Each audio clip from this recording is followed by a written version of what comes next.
आप मजलिस को अपना वोट देकर कामयाब करेंगे।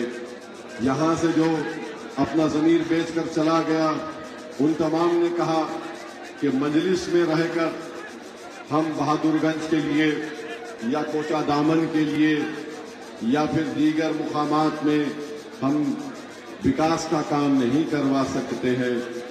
मैं उनसे पूछना चाहता हूं, बताओ, अख्तरुल ईमान को तुमने अकेला छोड़ दिया, मगर उस एक अख्तरुल ईमान ने अपनी विधानसभा में 800 करोड़ के डेवलपमेंट के काम करवाए।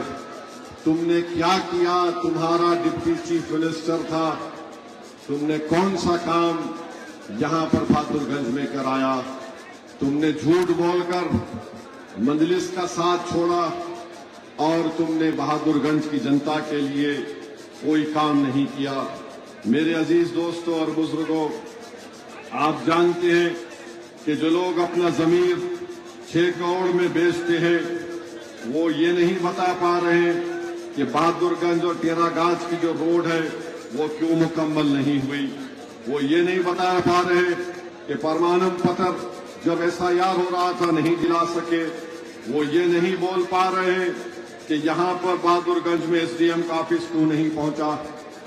वो ये नहीं बोल पा रहे कि कैंसर के इतने बड़े अमराज मरीज यहां पर हैं, उनके लिए एम्स नहीं बना सके। मगर ये बहुत से काम इंशाअल्लाह ताला मुझे यकीन है कि यहां से मजलिस के उम्मीदवार की कामयाबी के बाद ये तमाम काम यहां पर करवाए जाएंगे। मैं आपको बताने के लिए यहां पर आया हूं और खड़ा हूं कि अक्सर ये लोग कहते हैं कि मजलिस के ताल्लुक से, कि मजलिस के उम्मीदवार को खड़ा होने से वोट कट जाती है। मेरे भाई अख्तरुल ईमान साहब और मैंने कई बार कहा कि हमारे खड़े होने से बीजेपी नहीं जीतती। आप बताइए, मेरे पास, मैं तो चैलेंज कर रहा हूं, चाहे राजद या कांग्रेस का कोई नेता मुझसे आकर बहस कर ले कि मजलिस के खड़े होने से किसको फायदा पहुंच रहा है। तुम 10 मिनट मेरे दलील के सामने नहीं ठहर सकोगे। मैं तुमको 10 मिनट में उठाकर भगा दूंगा, क्योंकि इतने दलीलें मेरे पास हैं। अख्तरुल ईमान से लोग आकर कहे कि अख्तर भाई, आपके नेता ओवैसी अलायंस करना नहीं चाहते। अख्तरुल ईमान साहब ने मुझसे कहा, मैंने कहा अख्तर भाई, ये लोग क्या चाहते हैं? उन्होंने कहा कि ये लोग कह रहे हैं कि हम लालू प्रसाद यादव को लेटर लिखें। मैंने कहा उनको बोलो क्या लिखना है, कागज पर लेटर लिखकर साइन करके भिजा दो। 2 लेटर अख्तरुल ईमान ने जनाब लालू प्रसाद यादव को लिखे। फिर उनके बेटे ने कहा, नहीं, मुझसे कोई बात ही नहीं हुई, मुझे नहीं मालूम। मुझे एक बात बताइए, आप और हम जिस परिवार का हिस्सा हैं, अगर हमारे घर में, अगर हमारा कोई घर का बड़ा आदमी, अगर हम उसके पास चले जाते तो कहता है कि मैंने ये लाइन डाल दी है, और हम अपने बड़े के फैसले को कबूल कर लेते। ये एक अजीब शख्स है जिसका बाप जिंदा है, अपने वालिद की जिंदगी में कह रहा है कि मुझसे नहीं बात करे। मैंने कहा इसकी भी हुज्जत पूरी करो अख्तर भाई। तो अख्तर भाई ने कहा कि सर, इसको लेटर मैं दूंगा और अपने तरीके से दूंगा। मैंने कहा लेटर आप दे दो, तरीका आपका। तो अख्तरुल ईमान ने ढोल बजाकर उसको ले जाकर घर पे लेटर दिया, ताकि इनको मालूम हो जाए, पूरी दुनिया को मालूम हो जाए कि मजलिस अलायंस करना नहीं चाहती, बल्कि करना चाहती थी। लेटर दिया।